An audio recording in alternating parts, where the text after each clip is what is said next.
Let's stay with the floods now, and our reporter Guy Stainer joins us from Nathalia in Victoria's north. Good morning to you, Guy.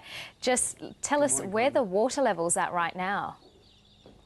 Well, I'm standing alongside the temporary levy bank here, right in the heart of Nathalia, next to the bridge, and the water is now lapping up at the sandbags. There are even signs of seepage underneath the wall, but everyone's got their fingers crossed that it will hold.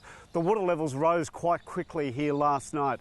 Certainly we were here late afternoon, and most of this area was dry, and now you can see that from the Broken Creek we've got these barbecue areas that are well and truly underwater, and heading back towards the levee, there's a path along this levee bank that was it was completely dry yesterday, and now there's a good 10 to 20 centimetres of water now along this path that's cut off for the users.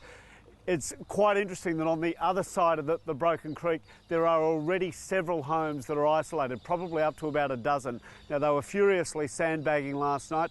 Sandbags have even been trucked in from other sites where the floodwaters are starting to recede, and one truck driver that I spoke to last night had just trucked in 2,000 sandbags from Tungamah further upstream.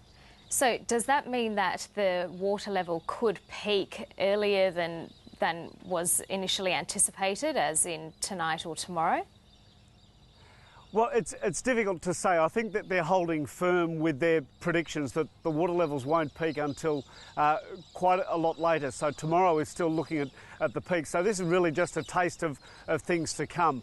The homes that I've already seen around that are isolated, they have many of them have natural levee banks around them, and the water is still probably about half a metre or so below those natural levee banks. But according to the forecast peaks, there's still a long way to go before the floodwaters here peak. And we can see pictures while you're talking of the people sandbagging well into last night. How are those preparations going? And you've spoken to truck drivers. Yeah, just the audio is breaking up a little bit, Karina, but I heard you talking about the sandbagging last night. There's they're getting makeshift teams at the drop of a hat.